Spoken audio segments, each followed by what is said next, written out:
Admiral Dongmin Park stood in the command center of Earth's Defense Headquarters in Geneva. The massive screens around him showed star maps, ship positions, and communication channels from across human space. At 62 years old, he had seen humanity grow from a single planet species to masters of dozens of worlds. His gray hair and calm eyes had witnessed first contact with aliens, trade wars, and peaceful negotiations. But nothing had prepared him for what was about to happen. The communication alarm rang through the building. Captain Hee-Jin Ko, Earth's chief alien specialist, ran into the room. Her black hair was tied back in a tight bun, and her uniform showed the stress of working 18-hour days for the past week. Strange signals had been coming from the edge of human space, and she had been trying to decode them. "Admiral, we have an incoming transmission from the Galactic Council," she said, breathing hard. "It's coming through the Vrathari communication network." Admiral Park raised an eyebrow. The Vrathari were a new species that humans had met only 6 months ago. They seemed friendly enough with their blue skin and 4 arms. They had shared some basic technology and promised to introduce humans to other alien races, but this message felt different. "Put it on the main screen," Admiral Park ordered. The screen flickered and an image appeared. It showed a Vrathari with darker blue skin and golden markings on his face. His 4 eyes looked directly at the camera, and his expression was serious. Behind him, other alien figures could be seen, though they were not clear in the background. "Greetings, humans of Earth," the Vrathari said in perfect English. "I am Ambassador Thexval of the Vrathari Collective. I speak on behalf of the Galactic Council, the governing body of civilized space." General Subin Lee, the head of military operations, stepped forward. She was a small woman with sharp eyes and quick movements. She had earned her position by being smart and fearless. "What's this about?" she whispered to Admiral Park. The ambassador continued. "For the past 100 years, we have watched your species expand into space. You have colonized 37 worlds and built military fleets. Your growth has been rapid." Captain Ko translated the alien's tone and body language for the admiral. "He's not happy about our expansion, sir. The way he holds his lower arms suggests disapproval in Vrathari culture. The Galactic Council represents 12 advanced civilizations that have maintained peace and order for over 2,000 years, Ambassador Thexval said. "We control 847 star systems. Our combined fleets number in the millions of ships. We have technologies that can move planets and weapons that can destroy suns." Dr. Tae-ho Kim, Earth's main military strategist, moved closer to the screen. He was a thin man with thick glasses who could calculate battle odds faster than most computers. "This sounds like a threat," he muttered. The ambassador's voice became colder. "Humanity represents a chaotic element in our ordered galaxy. Your expansion is uncontrolled. Your military growth is aggressive. Your cultural broadcasts show violence and disorder. Therefore, the Galactic Council has made a decision." Admiral Park felt his stomach tighten. Around him, the command staff stopped their work to listen. "By the authority of the Galactic Council, humanity is ordered to cease all expansion beyond your home system of Sol. You will dismantle your military fleets. You will submit to Council oversight and guidance. You have 30 of your Earth days to comply." The room fell silent. Everyone stared at the screen. "If you refuse these reasonable demands," the ambassador continued, "the Council will implement pacification measures. Your species will be brought into compliance by force. This is not a negotiation. This is an ultimatum. We expect your surrender within 30 days. The transmission ended. The screen went black. For a long moment, nobody moved. The weight of the message settled over the room like a heavy blanket. Humanity was being told to give up everything they had built in space. They were being ordered to surrender to aliens they had never even met. Then General Lee started laughing. It began as a small chuckle, then grew louder. Soon she was laughing so hard she had to hold her sides. The sound echoed through the command center. Admiral Park looked at her in surprise. "General, are you all right?" They actually think," she tried to speak between laughs. "They think we're going to surrender because they told us to." Dr. Kim pushed his glasses up his nose. "General, they do have superior numbers and technology. So did the British when they told the American colonies to surrender," General Lee said, still laughing. "So did every empire that ever thought they could control humans by just ordering them around." Captain Ko was staring at the transmission equipment. "Sir, I think the channel is still open. They can hear us." "Good," Admiral Park said. A smile was starting to form on his face. The Admiral was remembering every history lesson about humans who had faced impossible odds. Every story of humans who were told they couldn't win, shouldn't fight, and should just give up. The laughter was spreading. Dr. Kim started chuckling despite himself. Other officers around the room began to smile and laugh too. Soon the entire command center was filled with the sound of human laughter. Ambassador Thexfel's image flickered back onto the screen. His 4 eyes were wide with confusion. Humans, your response is unexpected. Do you understand what you have been told? The Galactic Council commands 847 star systems. You control 37. Admiral Park wiped tears from his eyes and looked directly at the ambassador. We understand perfectly. You want us to surrender everything we've worked for because you're bigger than us. Yes, that is correct, the ambassador said, relief in his voice. Then you will comply? No, Admiral Park said simply. We won't. The ambassador's skin color changed to a darker blue. I do not think you comprehend the situation. We have planet-killing weapons. We have millions of ships. What do you have? General Lee stepped up to the screen. We have something you don't understand, Ambassador. We have the human ability to laugh at impossible odds, and historically that's when we do our best work. Laughter is not a weapon, the ambassador said, now clearly frustrated, isn't it? Dr. Kim said, joining the conversation. Let me ask you something, Ambassador. In all your studies of human culture, have you ever seen what humans do when someone tells them something is impossible? The ambassador paused. Your entertainment broadcasts show humans attempting dangerous activities for recreation. Exactly, Admiral Park said. We do impossible things for fun. So when you tell us that defeating you is impossible, you're basically offering us the ultimate entertainment. Captain Ko was monitoring alien communication channels. Sir, there's a lot of confused chatter on their networks. I don't think they expected this reaction. Of course they didn't, General Lee said. They've been dealing with civilized species for 2,000 years.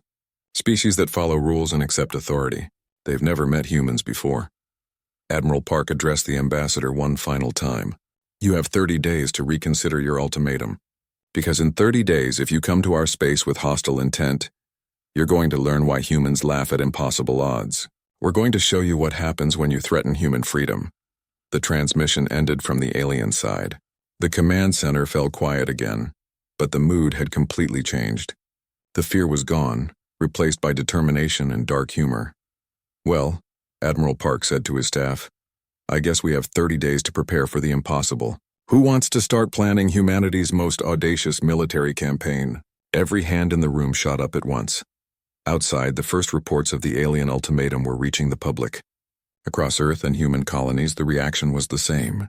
People were laughing.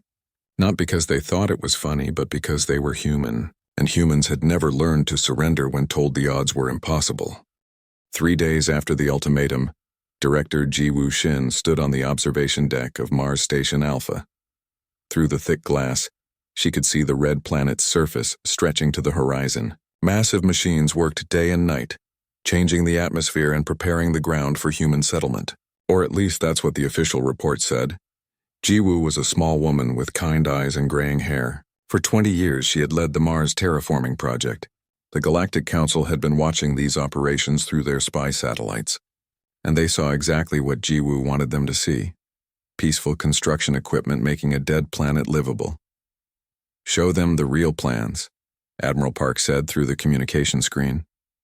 He was calling from Earth, where military leaders from across human space were gathering. Jiwoo smiled and activated her personal tablet. The display showed the true purpose of every piece of equipment on Mars. The atmospheric processors are actually chemical weapons factories, she explained. Every terraforming station can produce poison gas within 6 hours. The soil preparation equipment can launch missiles hidden underground. The weather control satellites can create storms to hide our ship movements. On Earth, General Lee whistled in appreciation. How long have you been planning this? Since the first day we met aliens, Jiwoo replied. I figured if there were peaceful aliens, there were probably hostile ones too. Every human colony project has had military backup plans from the beginning. Meanwhile, in the asteroid belt between Mars and Jupiter, engineer Byung-ho Choi was giving his own presentation. He was a big man with rough hands and a permanent smile. For 15 years, he had been running mining operations on hundreds of asteroids. The aliens watching thought humans were just hungry for rare metals. Each asteroid mining station is actually a weapons platform, Byung-ho explained to the military council. We've been building them to look like simple drill sites. But inside each asteroid, we've installed missile launchers, energy weapons, and shield generators. The mining ships can transform into fighter craft in less than 10 minutes. Dr. Kim looked at the numbers on his screen. How many platforms do we have? 3,215, Byung-ho said proudly. Each one can fight off a dozen alien ships, and they're spread across the entire solar system. The aliens think they're just rocks. On Luna Base, Commander Yejin Park was addressing a group of young pilots. She was Admiral Park's daughter, 35 years old, with her father's calm eyes and her mother's quick reflexes. Behind her, the Earth hung in the black sky like a blue marble. For the past 10 years, you've all been training in what the aliens think are extreme sports, she told the pilots, racing through asteroid fields, diving into gas giant atmospheres, and dancing between solar flares. The alien entertainment networks have been broadcasting our competitions across the galaxy. A young pilot named Han Sol raised his hand. Commander, why did we let them watch our training? Yejin smiled. Because we wanted them to think we were just crazy humans doing dangerous things for fun. They never realized they were watching military training exercises. Every sport you've mastered is actually a combat technique. She activated a holographic display showing pilot statistics. The aliens' best fighter pilots train in simulators and controlled environments. You've been training in real space with real dangers for years. When the fighting starts, you'll be flying circles around them.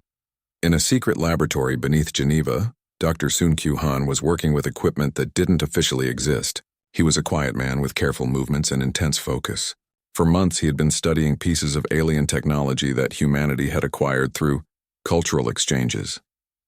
The aliens have been very generous with their gifts, Dr. Han explained to Admiral Park during a private meeting.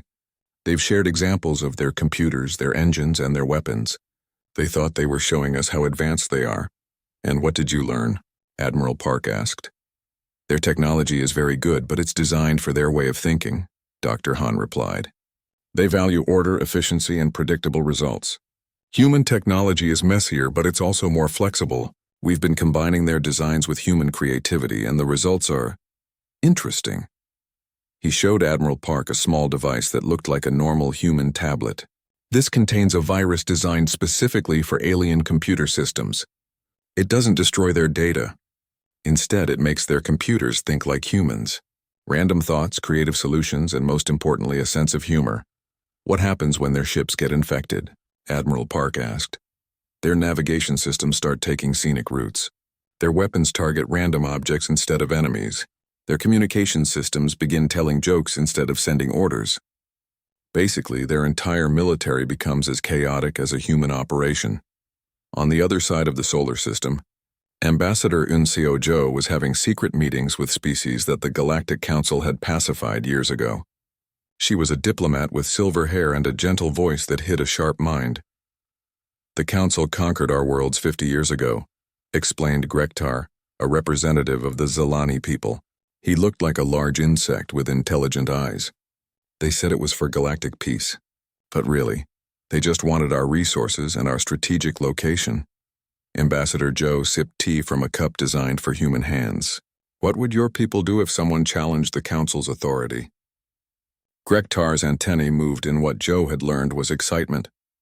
We have been waiting for such an opportunity for decades. Many species feel the same way. The Council rules through fear, not loyalty. If someone showed that they could be defeated, how many species would join a rebellion? Joe asked. Hundreds, Grektar replied without hesitation.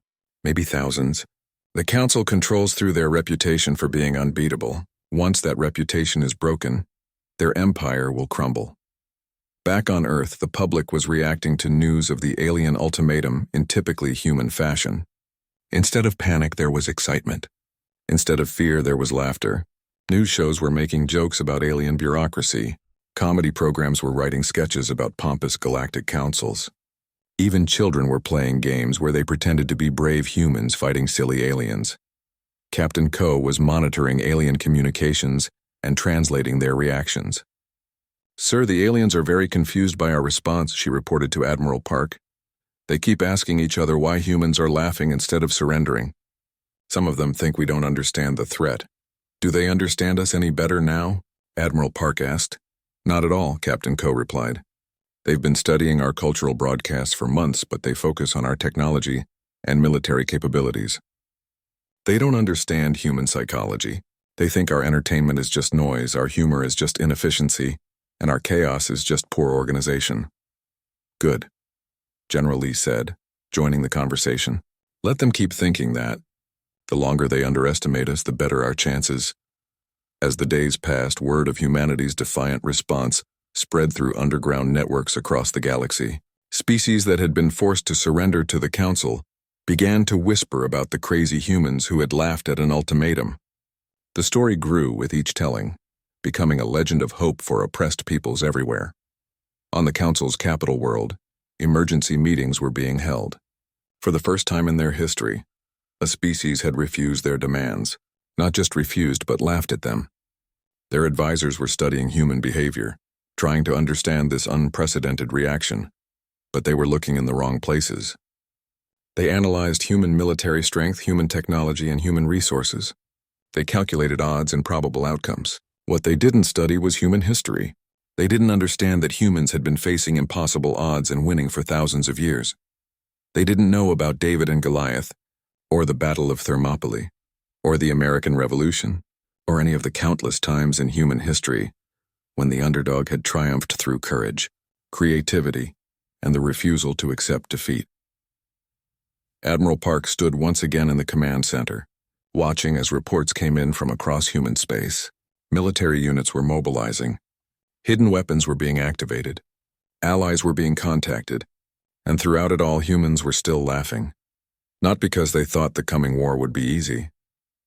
They knew it would be the hardest fight in human history. They were laughing because they were human, and humans had never learned to be afraid of impossible odds. The alien ultimatum had been meant to make humanity surrender. Instead, it had awakened something that the Galactic Council had never encountered before, a species that considered impossible challenges to be invitations to prove them wrong. 30 days had passed since the ultimatum. Admiral Park stood in the command center watching the edge of human space on the main display. Long-range sensors showed nothing but empty stars and distant planets. Then, like ghosts materializing from the void, the alien fleet appeared. 200 massive ships dropped out of faster-than-light travel at the edge of the solar system. Each vessel was larger than anything humans had ever built. Their hulls gleamed with advanced armor, and energy readings showed weapons powerful enough to crack planets. At the center of the formation was a command ship that dwarfed even the other giants. "My God," Captain Coe whispered.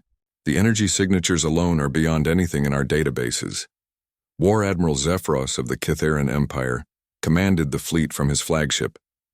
He was a tall alien with gray skin and red eyes that showed no emotion. For 300 years, he had led Council pacification missions. 47 species had surrendered to him without firing a single shot. He expected the 48th to be just as easy.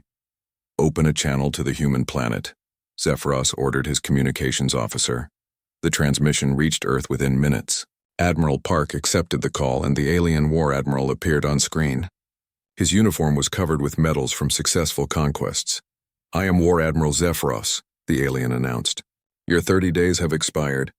You will now surrender all military assets and submit to Council authority. This is your final opportunity to avoid destruction." Admiral Park looked calmly at the alien commander. Behind him, the human command staff worked quietly at their stations. No one seemed panicked or afraid. "War Admiral, I'm going to give you one chance to leave our system peacefully." Zephyros blinked his red eyes in surprise. "Human, you face 200 capital ships with weapons that can destroy your world. You have perhaps 50 small vessels. Do you not understand mathematics?" "We understand math just fine," General Lee said, stepping into view. "But you don't understand humans." "This conversation is pointless," Zephyros declared. "You will surrender or you will be destroyed. Choose now." Admiral Park smiled and looked directly at the alien commander. "We choose option 3. "There is no option 3, Zephyros replied. "There is now," Admiral Park said, and closed the transmission. Zephyros stared at the blank screen for a moment, then turned to his tactical officer. "Begin the attack. Target their military installations first. Show them the futility of resistance." The alien fleet moved toward Earth with the confidence of inevitable victory. Their formation was perfect, their coordination flawless. In 300 years of conquest, no enemy had ever damaged a single council ship. That was about to change. Colonel Min Seok. Yu led the first wave of human fighters from a hidden base on Luna. His squadron of 20 small ships launched toward the massive alien fleet. To any observer, it looked like suicide. The human craft were tiny compared to the alien giants. Remember, Colonel Yu told his pilots over the radio, "We're not trying to win a fair fight. We're trying to win an unfair one." The human fighters accelerated to attack speed, racing directly toward the alien battle line. The aliens opened fire with energy weapons that lit up space like artificial suns. Several human fighters were destroyed immediately, their shields overwhelmed by the massive firepower. But the surviving human craft didn't retreat or try to dodge. Instead, they flew straight into the alien weapon beams, using them as cover. Lieutenant Haewon Jung, flying the lead fighter, had learned this technique playing video games before she became a military pilot. "Target their sensor arrays," Jung called to her wingmates. "Blind them first, then hit them with the surprise." The human fighters reached the alien ships and began what looked like desperate ramming attacks. The aliens watched in confusion as the small human craft smashed into their hulls, causing minor damage but destroying themselves in the process. "Primitive tactics," Zephyros observed. "They sacrificed themselves for no strategic gain." But the human pilots weren't just ramming the alien ships. As each fighter made contact, it uploaded Dr. Han's special virus into the alien computer systems. Lieutenant Young's fighter was the first to connect with an alien cruiser. In the seconds before her ship was destroyed, she transmitted terabytes of human digital culture directly into the alien ship's main computer. The effect was immediate and catastrophic. The alien cruiser's navigation system suddenly decided that the most efficient route to its target was through a nearby asteroid field. Its weapons began targeting shooting stars because they looked suspicious. Its communications system started broadcasting human music instead of military orders. "What is happening to Ship 7? Zephyros demanded. "Unknown malfunction, sir," his tactical officer replied. "They report complete system failure across all networks." More human fighters reached more alien ships. Each successful connection spread the virus further through the alien fleet. Soon, dozens of massive warships were behaving like they had been taken over by hyperactive children. Captain So-Young Kim commanded a human destroyer that had been hiding behind Jupiter's moons. Her ship was small and old, but it carried humanity's most dangerous weapon. Earth's entire internet downloaded into a concentrated data package. "Broadcasting now," Kim announced as her ship emerged from hiding. The transmission that followed was unlike anything the galaxy had ever experienced. Every alien ship in the system suddenly received the complete contents of human digital culture. Scientific papers mixed with movie reviews, news articles blended with gaming videos, social media posts merged with academic discussions. But worse than the information overload was the contradiction and chaos that came with human knowledge. The aliens' advanced computers, designed for logical processing, began to crash when faced with human illogic. How could humans simultaneously believe that war was terrible and glorify warriors? How could they create art about love and hatred at the same time? How could they write serious academic papers about fictional characters? "Sir, our computer cores are overheating," the alien tactical officer reported. "The human data contains too many contradictions.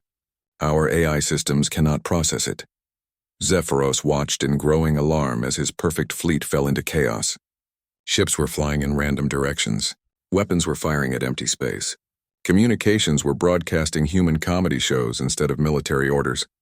"Shut down all external communications," he ordered. "Isolate our systems from the human transmissions." But it was too late. The virus had already spread through quantum communication links to every ship in the fleet. Even worse, the chaotic human data was beginning to affect the alien crews themselves.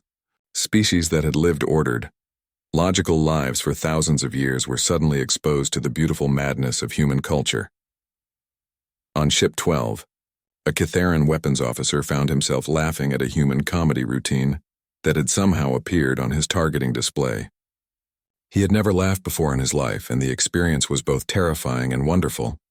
On Ship 31, a Vrathari navigation specialist became fascinated by human music. and began calculating jump coordinates based on rhythm patterns instead of stellar positions.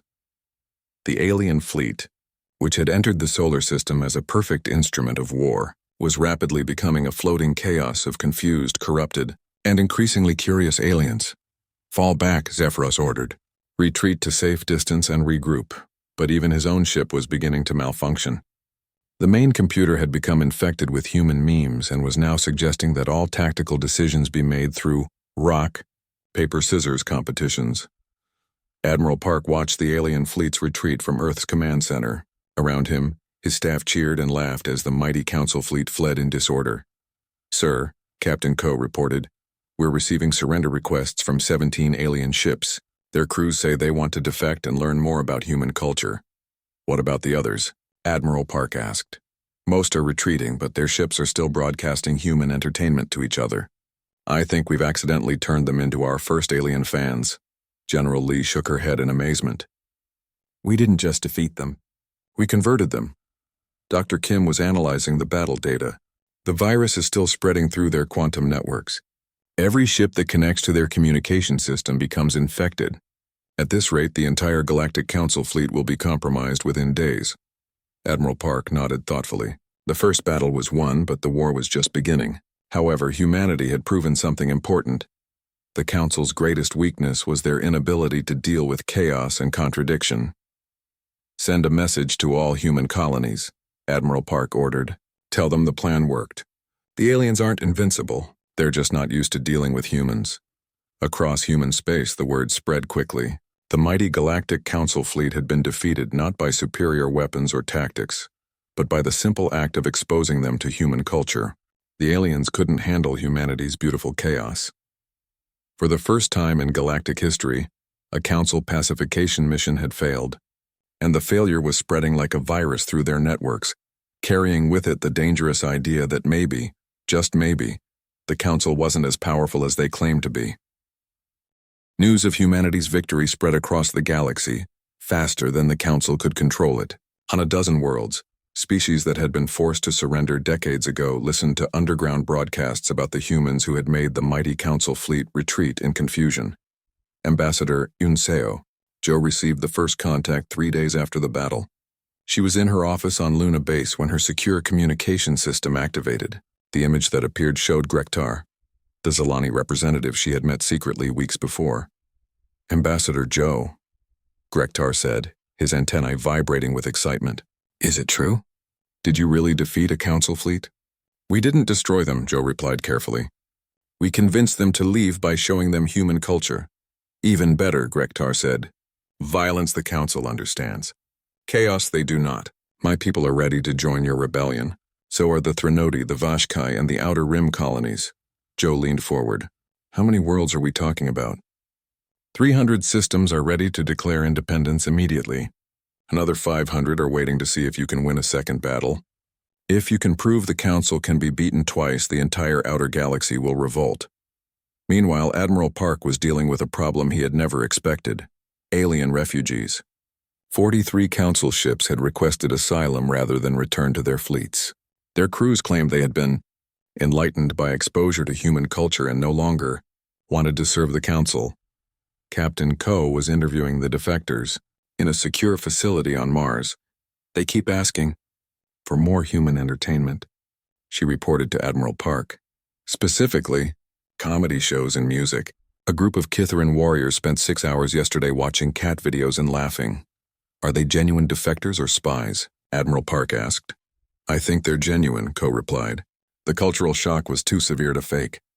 These species have lived in rigid hierarchies for thousands of years. Suddenly experiencing human creativity and humor has broken something fundamental in their worldview. They can't go back to taking orders without question." Dr. Kim was working on a new problem: how to fight a war against an enemy that controlled most of the galaxy. "We need to take the fight to them," he told Admiral Park during a strategy meeting. "If we wait for them to reorganize and adapt, they'll eventually find ways to defend against our chaos." "What do you suggest?" Admiral Park asked. "Hit-and-run attacks on their key systems," Dr. Kim replied, "but not with traditional tactics. We use small fleets of human and alien defector ships to spread the virus to more of their networks. Every system we infect becomes a potential rebellion point. Commander Yejin Park volunteered to lead the first offensive mission. Her mixed squadron of human fighters and alien defector ships launched from a hidden base in the asteroid belt. Their target was a Council supply depot in the Kepler 442 system, 12 light-years from Earth. The human ships had been modified with alien technology provided by the defectors. Engineer Byung-ho Choi had spent weeks figuring out how to combine human creativity with alien engineering. The result was ships that looked alien but thought human. Remember, Commander Park told her pilots, we're not trying to destroy their facilities. We're trying to liberate them. Every alien we free from Council control is a potential ally. The attack on Kepler 442 began with something the Council had never seen before, a comedy show. Commander Park's fleet approached the system broadcasting human stand-up comedy routines, translated into a dozen alien languages. The Council Defense Fleet moved to intercept, but their crews were already being exposed to human humor. By the time the two forces met in battle, half the Council ships were dealing with crews who couldn't stop laughing long enough to operate their weapons properly. The other half were trying to understand why their targeting computers had been reprogrammed to avoid hitting anything that looked funny. The battle lasted 6 hours and ended with the complete surrender of the Council forces, not because they were defeated, but because they had become too interested in human culture to continue fighting. The depot's commander, a serious Frithari admiral, formally requested to join the rebellion after watching a human movie about friendship. Similar victories followed across the galaxy. Human strike teams hit Council outposts, communication relays, and supply lines. Each attack spread the virus further, converting more aliens to the cause of freedom and chaos. On the Council's capital world, emergency sessions were being held daily. The ruling body that had maintained order for 2,000 years was facing the collapse of their empire. Not through military defeat, but through cultural contamination. High Counselor Velneth, an ancient being whose species had founded the Council, addressed the emergency assembly. The human contamination is spreading beyond our ability to contain. Entire sectors are declaring independence. Our own fleets are defecting to the human cause. What do they want? Asked Counselor Thexamara of the Kitharin Empire. Territory? Resources? Power? Worse, Velneth replied. They want freedom. They want the right to be chaotic, creative, and unpredictable. They want to laugh at authority and question orders. These concepts are spreading like a disease through our civilization. The Council faced a choice that no governing body should ever have to make: destroy the rebellion completely, or risk losing everything they had built. The decision was unanimous. They would deploy the Planet Killer Fleet. Admiral Park received the intelligence report from Ambassador Joe's spy network. They're mobilizing everything, Joe reported from her hidden base in the Andromeda Communications Array. 15 Planet Killer ships, 1,000 capital vessels, and 5 million troops. They're not coming to conquer humanity anymore. They're coming to destroy Earth entirely. The news spread through human space like wildfire. For the first time since the war began, people stopped laughing. The Council's Planet Killer ships were legendary. Each one could destroy a world with a single shot. 15 of them could sterilize the entire solar system. But Admiral Park had been planning for this possibility. Evacuate all non-essential personnel from Earth, he ordered. Move them to the outer colonies and hidden bases. If they want to destroy our planet, we'll make sure there's nobody on it to kill. Sir? General Lee asked. Are we abandoning Earth? No. Admiral Park replied with a smile that reminded everyone why humans had been laughing at impossible odds. We're preparing for the biggest joke in galactic history. The Council thinks they can end this rebellion by destroying our homeworld. They're about to learn that you can't kill an idea by blowing up the planet where it was born. Dr. Han had been working on something special for weeks. His laboratory was now hidden deep underground, protected by layers of rock and energy shields. The virus we've been spreading is just the beginning, he explained to the senior staff. What I'm preparing now will change everything. What is it? Admiral Park asked. The ultimate expression of human culture, Dr. Han replied. A concentrated dose of everything that makes us human. Our creativity, our humor, our stubborn refusal to accept defeat. When the Planet Killer Fleet arrives, we're going to give them something they've never experienced before. Commander Park was preparing her pilots for what might be humanity's final battle, The odds are worse than anything we've faced, she told them. 15 planet killers, 1,000 ships, and 5 million troops against everything we can put together. So basically Tuesday for humans, one of her pilots joked. The laughter that followed wasn't forced or desperate. It was genuine human amusement at the absurdity of their situation. They were about to face the largest military force in galactic history, and they were still making jokes about it. Across human space and the growing rebellion, similar scenes were playing out. Humans and their alien allies preparing for impossible odds with determination, creativity, and laughter. The Council had taught the galaxy to fear overwhelming force. Humanity was about to teach them something new, that sometimes the best response to ultimate power is ultimate absurdity. The stage was set for the final confrontation.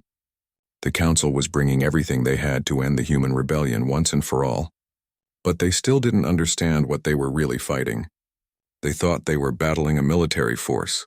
They didn't realize they were at war with an idea that had already spread too far to stop. The Council's planet-killer fleet arrived at the edge of the solar system like a dark tide of destruction. 15 massive ships, each one larger than a moon, accompanied by 1,000 supporting vessels. Supreme Admiral Vexthul commanded the fleet from his flagship, the Eternal Order. He had been chosen for this mission because he had never failed to complete a total pacification. Begin deep system scans, Vexthul ordered. Locate all human installations and prepare for simultaneous destruction. But as the alien sensors swept through the solar system, they found something unexpected. Earth was broadcasting, not military signals or desperate pleas for mercy, but entertainment programs. Comedy shows specifically. On the main screen of every ship in the fleet, an image appeared. Admiral Park, now 73 years old but still sharp-eyed, sat behind a simple desk with the Earth visible through a window behind him. He looked directly at the camera with the expression of someone about to tell a very good joke. Greetings, Supreme Admiral Vexthul and the assembled forces of the Galactic Council, Admiral Park began. Welcome to Earth's final comedy show, broadcasting live across the galaxy to approximately 14 billion sentient beings. Vexthul tried to close the transmission, but it was coming through every communication channel simultaneously. Emergency frequencies, military networks, even internal ship communications were carrying the human broadcast. I know what you're thinking, Admiral Park continued. You've come here to destroy us for daring to resist your authority. You have planet-killing weapons and overwhelming force. You expect us to beg for mercy or make desperate last stands. The Admiral paused and smiled. Instead, we're going to tell you the greatest joke in galactic history. The punchline is going to change everything. Supreme Admiral Vexthul activated his personal communication system. Human, your planet will be destroyed in precisely 1 hour. Use your remaining time wisely. Oh, we intend to, Admiral Park replied. But first, let me introduce you to some friends.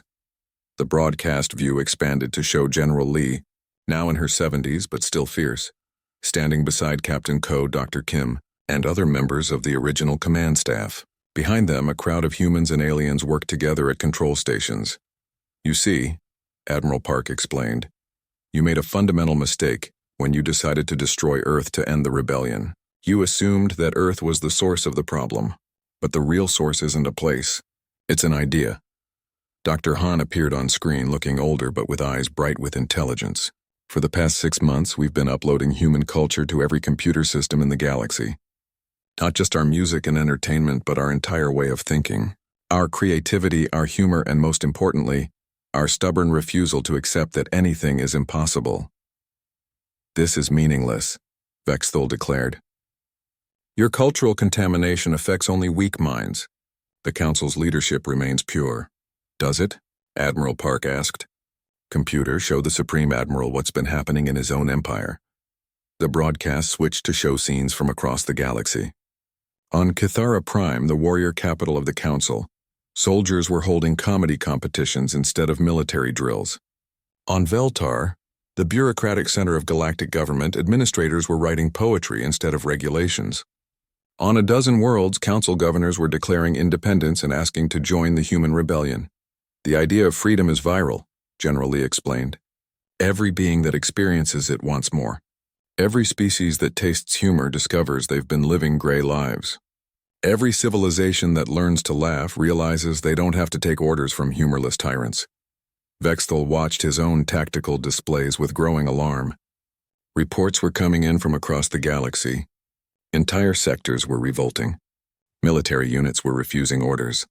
Even his own fleet was showing signs of contamination as crew members asked questions like, "Why are we destroying a planet full of beings who make us laugh?"